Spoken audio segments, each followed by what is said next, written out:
Ang gusto mga Ros, ngalan Amahan, sa Anak, sa Espiritu Santo, Lord, ganitong Amahan, agigay ka na mo karong adlaw.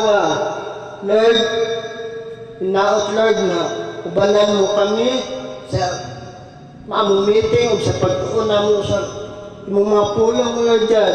Lord, idamlagi ang kalsa-kalsa kahuna-huna, Lord, na makasabot ni dahil, Lord, sa among limitingan, sa among ipagpunan, sa imong pulang, Lord.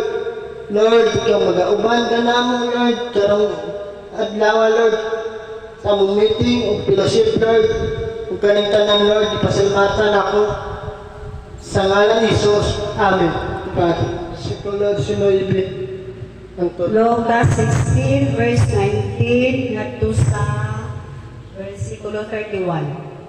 May usa ka dako nga nagsulod sa mahalon kaayo nga misli ug nagpuyo sa kabuo matag adlaw. May usa-usa ka tabos nga ginanglan Lazaro. Ang iyang lawas nalukop sa mga lupa. Naglubog siya doon sa puntahan sa balay sa dato na masin na makakaon sa mga mumbo nga mga tagak gikan sa lamisa sa dato. Nalulusap ang mga ero o mitilap sa iyang mga lupa. Unya, namatay si Lazaro o gidala sa mga anghel ngadto sa kiliran ni Abraham.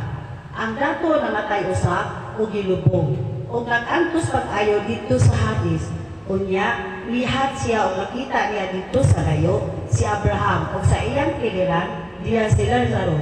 Usa bisingin siya ngadto kang Abraham. Amahan, kaluhiin taon ako.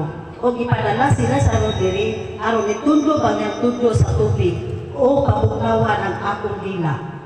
Kay nag-antos ako pag-ayo sa kainit, niining kalayo. Apan si Abraham ito ba, anak, hinumlumi, nasa dito ka pa sa kalibutan, nabuhong ka sa tanang maayong butang, samtang si Lazaro, lunlun lamang kadautan o ang iyang nahiaguman. Apan karon malipayo na siya diri, sakag ikaw diha nag-antos. Gawas kanining tanan, anay laom nga bungaw nga nagkulang kanato. Aron walay makatabok gikan diri, manha kanino, o gikan diha ngari kanamo.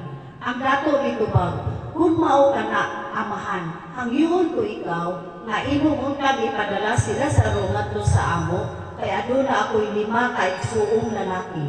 Tuwa siya, among kapasidanan sila, aron dili mayani niining dapit sa kasakitan.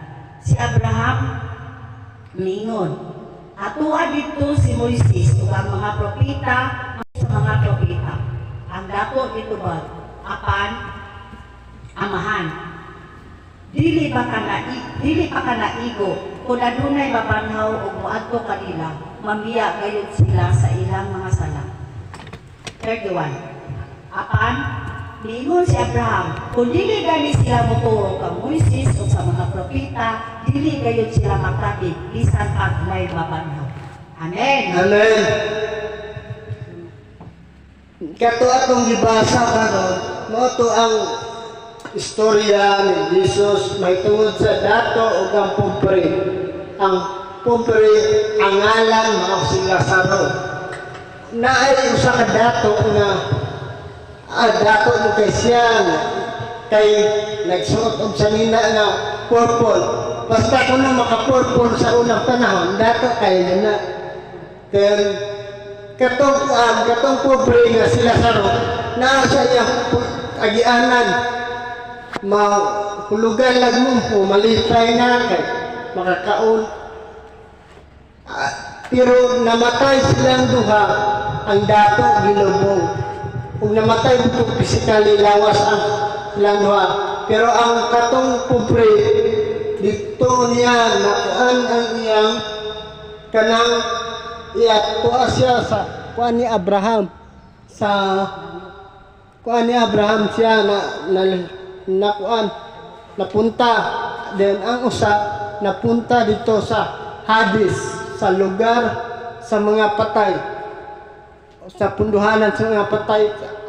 Kay kanang Hades manggod, mintras wala mura po na siya ang impyerno. Ang katong mga dili mutuo ni Jesus Christ nga tuwa siya dito ibutang sa Hades, ang lugar sa mga patay. Unya niingon siya nga amang Abraham, si Abraham kay tuaman si Abraham sa kuan sa lugar sa mga sa langit o paraiso.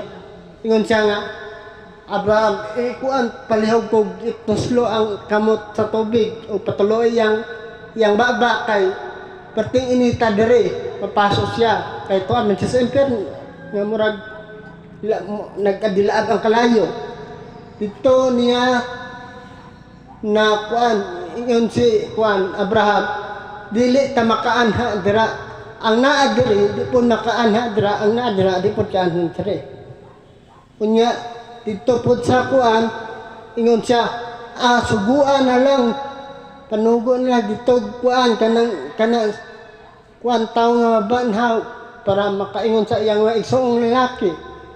Ingon si Abraham tunay mga kuan mga sugo ni Moses dito mga pulong ni Moses ug ila tong buhaton hindi sila maana sa diha sa imong yanaan pero ingon pa jud kuan pero dili sila mukuan di sila makana sa atong sa kuan sa katong ani Abraham then di pud sila maka impierno gyapon sila ug di sila magbuhat sa kabubuton sa Ginoo katong sugo ni Moses kay sa Old Testament man God 10 commandments man ang kuan. Mao na ang atong reflection ato bisag diri sa kalibutan na ay kwartaan kay to siya pero wala niya kuan wala niya unaha ang kaluwasan.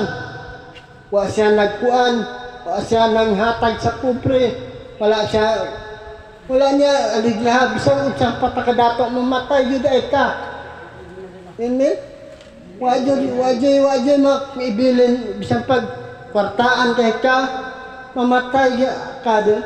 Ang kabait lang dito ka sa impyerno mapunta kay wa ka nang nabuhi nga alain sa Ginoo sa sugo sa Ginoo busa ug karon kay buhi pamanta mapobre tang madato nahanglan magsunod ta sa sugo sa Ginoo atong paningkamutan nga mabuhat nato na ang mga sugo niya atong ipanginabuhi adlaw-adlaw ug inaot nga atong kaluwasan atong siguroon pagdawat ni Kristo Jesus o pag simba pag unsa pa man nga mga kuan dili ka ng mga daotan nga buhat nga atong ikalaglag ug moabot na ang paghukom ug maorto ang akong ipaambit kaninyo